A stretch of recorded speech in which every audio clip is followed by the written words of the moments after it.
Boa tarde a todos os presentes. Hoje, dia 29 de agosto, às 3h30 da tarde, estamos aqui todos reunidos para julgar o caso da menor de idade, Clarice Monteiro. A sua mãe, Sônia Monteiro, está sendo acusada de castigo físico e tratamento cruel ou degradante, com base no artigo 13 do ECA. Eu declaro aberta essa sessão. Gostaria de chamar a Promotoria da Justiça para iniciarmos. Bom dia, júri. Bom dia, meritíssimo. Gostaria de chamar a testemunha Suzane. Por favor, compareça à frente.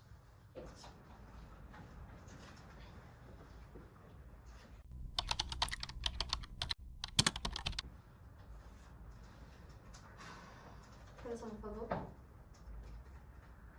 A senhorita Suzane está ciente de que deve dizer a verdade em juízo, sob pena de incorrer em crime de falso testemunho. Sim, meritíssimo. Obrigada. Quanto de salário você recebe mensalmente? Mensalmente eu recebo por volta de R$4.000. Como você...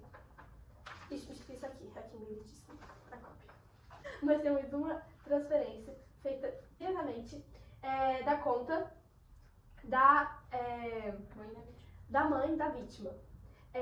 Foram feitos depósitos de R$2.000 mensalmente. Então, todo mês você estava recebendo R$2.000 a mais do que seu salário de R$4.000. Protesto, meritíssimas, não tem a ver com o caso. A protesto negado. A senhora me explica esse extrato bancário. Como já é comum no ramo da ginástica, muitas alunas, para se aperfeiçoarem nessa técnica, têm aulas extras. Então, não está diretamente ligado à rotina do atleta, então não está muito ligado à academia. Isso é tudo, meritíssima. Muito obrigada. Por favor. Advogada de defesa. Boa tarde. Bom, senhorita Suzane, é comum a senhora dar aulas extras? Sim, é comum. Outros alunos já pediram para a senhora dar aulas extras para aperfeiçoar suas técnicas? Sim. Protesto, meritíssima. Tenho provas concretas que essa afirmação está errada. Por favor. Aqui nós temos um contrato feito pela empresa contratante da treinadora, a academia, e nesse contrato está falando que é proibido qualquer tipo de transferência feita diretamente de um cliente da empresa para um contratante. E como podemos ver, isso ocorreu. Senhorita Suzane, a senhora sabia desse contrato? A senhora era ciente dele? Então, como eu trabalho nessa academia faz muito tempo, antigamente não tinha toda essa papelada e não tinha tantas regras assim. Então, quando eu ingressei na minha carreira, eu não me lembro de ter tido isso. Então a senhora entrou em contrato com a dona Sônia e a Clarice Monteiro para dar aulas nesse início de carreira, né? Sim. Enquanto não havia contrato. Sim, então desde esse início de carreira a gente já fazia assim. Por isso que a gente continua fazendo, porque não gerava problemas. Ok. Somente. Meritíssima, poderia entregar a palavra para você, por favor? A senhora falou que tinha as transferências sempre foram feitas antes de a senhora assinar o contrato, certo? Pois a senhora está infringindo a lei de uma maneira ou outra, porque continuou fazendo as transferências depois de assinar o contrato. O que a senhora falou sobre isso? Como eu falei, antes não tinha contrato, mas quando foi imposto o contrato, como eu já dava aulas, eu não tive o cuidado de ler atentamente tudo, porque eu já trabalhava aqui, então eu já sabia como funcionava a academia. Tá. Então, a senhora está dizendo que assinou um contrato e não leu direito? Meritíssimo, eu peço que chame outra testemunha, por favor. Tudo bem? Quero chamar à frente a professora. Por favor.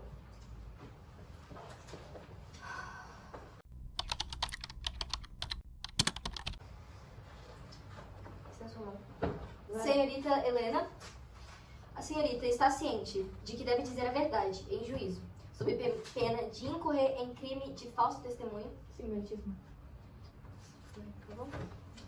A senhora já apresentou, já presenciou algum ato de agressividade da vítima? Da vítima para com outra pessoa? Sim. Eu já presenciei ela machucando um de seus coleguinhas no braço, que deixou roxo o braço do colega. E a senhora já viu alguma cena que poderia ser considerada agressiva envolvendo a mãe da vítima e a vítima? Sim, depois que eu vi essa cena dela machucando o braço de seu colega, eu fui atrás de tentar descobrir o que estava acontecendo com ela. Eu fui até a casa da vítima para saber se estava tudo bem. E lá eu pude ver que a vítima estava com alguns hematomas espalhados pelo corpo. Obrigada, Meritíssimo. Por favor. Gostaria de chamar agora a advogada de defesa. Por favor, prossiga.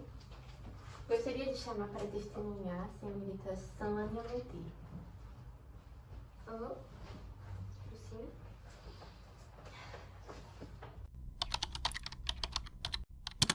Na sua mão. A senhora, Sônia Monteiro, está ciente de que deve dizer a verdade.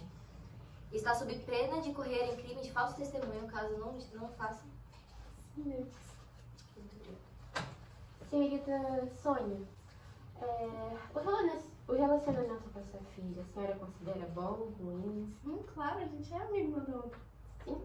E a sua filha, ela gosta de fazer ginástica, de praticar essa esportiva? Ela ama. Sim. Ela faz desde quantos anos? Desde os 4. Desde os 4 anos. A senhora já foi casada? Já. Já. E o que houve? Porque não é mais. Ele era muito abusivo. Sim. Estou vendo aqui que há 5 anos atrás ela entrou com um pedido de divórcio contra ele e medida protetiva, como a senhora pode ver. E era o senhor Jurandir Monteiro, certo? Então, a senhora acha que, como seu marido era muito velhento, e essa filha ainda era muito pequena, pode ter influenciado no comportamento dela atual, sendo abusivo? Sim, claro que sim. Entendo. Somente. Ok, muito obrigada. Por favor. E eu gostaria de chamar também a senhorita, a professora Helena, para testemunhar.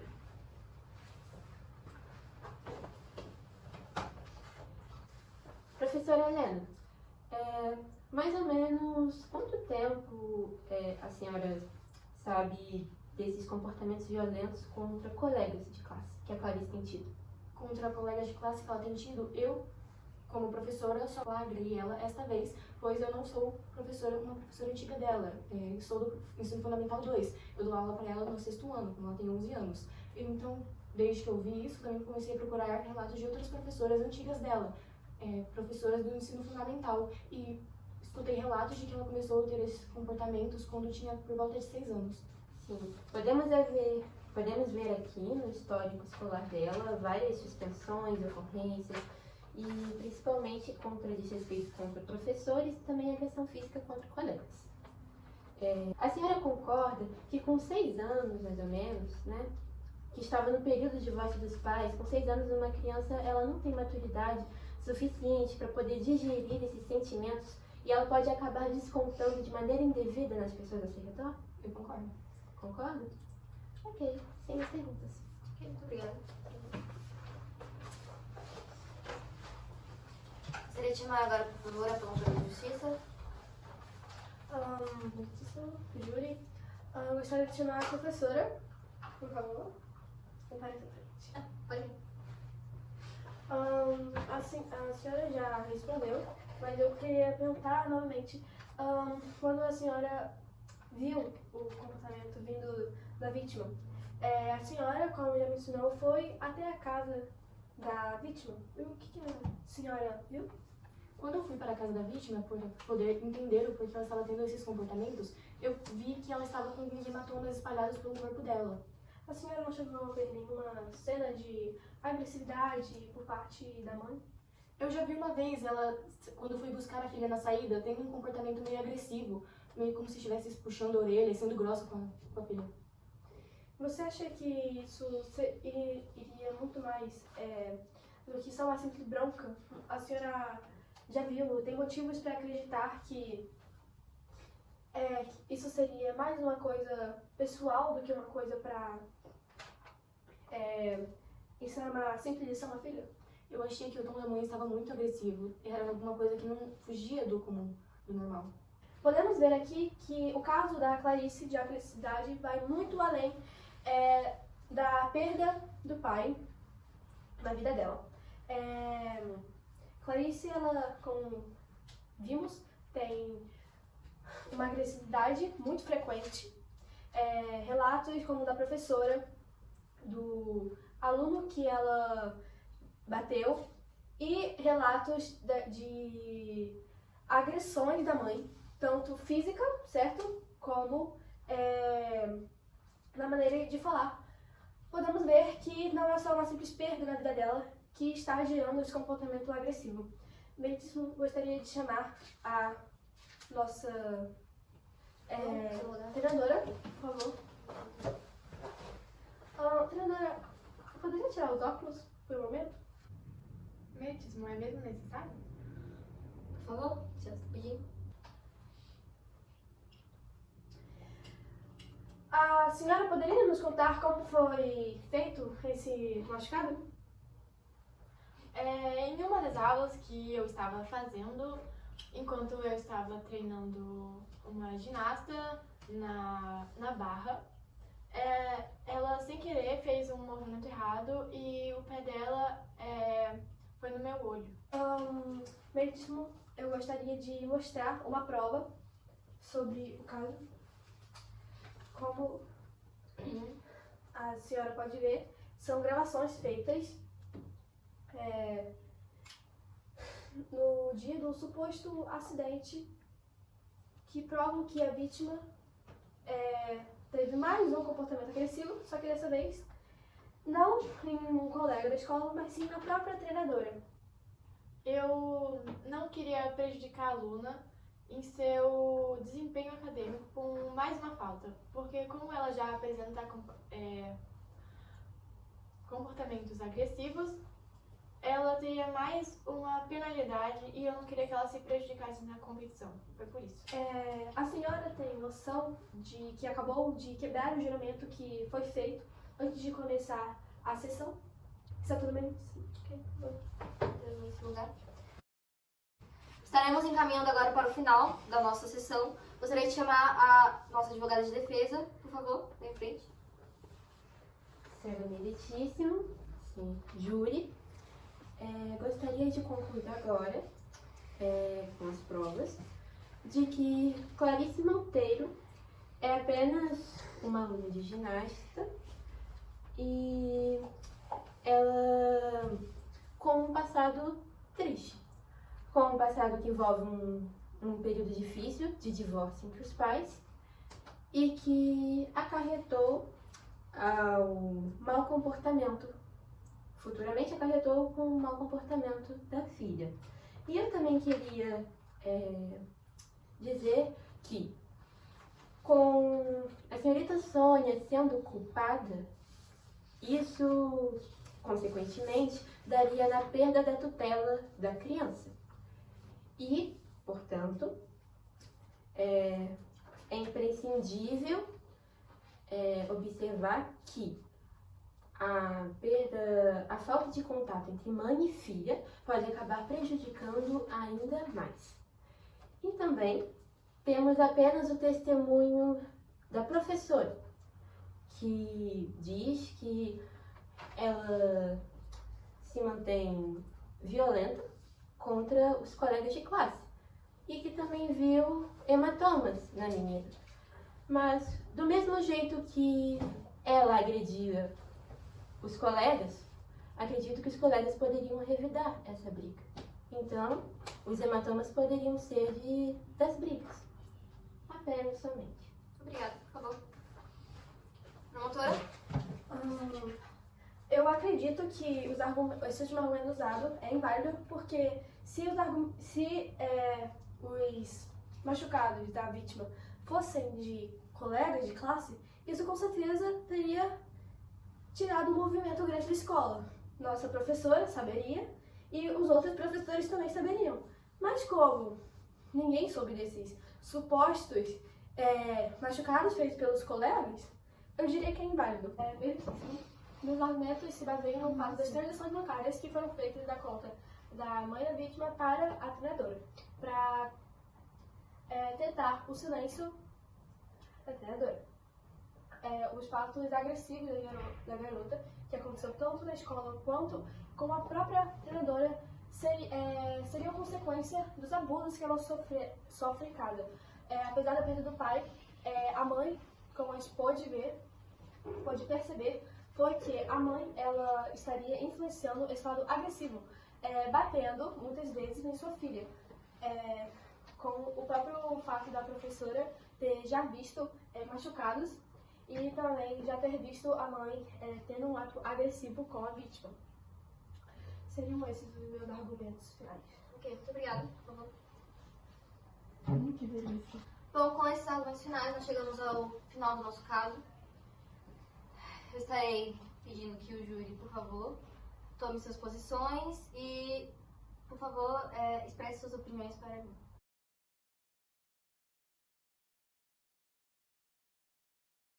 Ok, após esses minutos de pausa, eu cheguei à minha conclusão. Acredito que, com todos os argumentos apresentados e com base nos artigos 13 e 18 do ECA, a mãe da vítima é declarada culpada. E teremos um julgamento à parte para a treinadora de ginástica da vítima, que, além de mentir sob o juramento, omitiu as agressões, atuou como cúmplice, mesmo sabendo das agressões que a menina sofria.